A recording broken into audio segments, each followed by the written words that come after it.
Alors bonjour à tous les abonnés de Coder avec ChatGPT et ceux qui ne sont pas encore abonnés, je vous invite à vous abonner, à liker cette vidéo et à partager cette vidéo parce que j'ai créé un GitHub récemment, c'est-à-dire hier ou avant-hier, je ne sais plus exactement quand, il n'y a pas longtemps en tout cas, et j'ai mis à jour mon profil avec les liens de mes réseaux sociaux. Voilà, le GitHub c'est David Fizemomen. Et donc, je vous mets dans la description le lien du GitHub. C'est github.com/David Fizemomen, je crois, un truc comme ça. Je suis pas sûr à 100% par cœur, là. Je vous mettrai le lien en description. De toute façon, c'est pas grave. Vous l'aurez. Et vous pourrez voir mes projets. Pour l'instant, j'ai mis qu'un seul projet, le jeu d'échecs. Mais bientôt, je mettrai d'autres projets que j'ai faits, qui sont pas encore achevés et que je compte achever. Parce que Git et GitHub sont géniaux. J'ai découvert ça et maintenant, je suis passionné par ce sujet. Le sujet du versionning, faire des versions de ces programmes, c'est bien mieux que d'avoir des zips et de les mettre sur Google Drive comme je le faisais avant.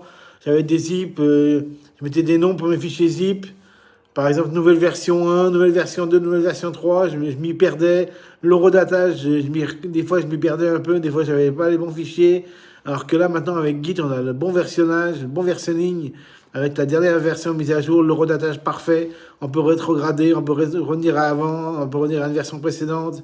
On peut utiliser des branches, c'est génial, quoi. On peut se brancher sur une nouvelle branche, ensuite travailler en parallèle. Et si ensuite on est content de ce qu'on a travaillé en parallèle, on peut fusionner, merger la branche avec la branche principale pour que la branche principale contienne toutes les modifications qui ont été faites dans les branches qui ont été appelées récemment. Donc c'est vraiment génial ce Git et ce GitHub.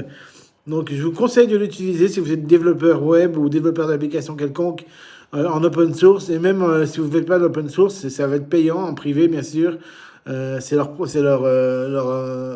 façon de procéder, ouais, c'est leur business model, on va dire, de rendre payant le privé et gratuit le public.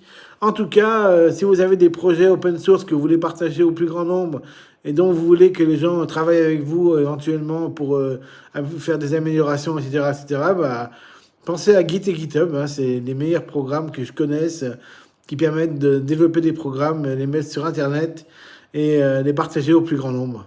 Et si vous avez des projets qui sont privés avec des mots de passe, des bases SQL, des bases de données MySQL, etc., je vous conseille également de mettre sur GitHub, mais vous mettre en privé et il faut payer. Par contre, je ne suis pas au courant combien ça coûte, j'ai pas encore regardé, j'ai pas encore testé les versions privées, donc j'irai voir ça plus tard, voilà. Sur ce, je vous laisse. J'espère que cette vidéo vous aura plu, ce short court vous aura plu de 3 minutes. Et passez une excellente journée avec ou sans moi, sur ma chaîne ou non.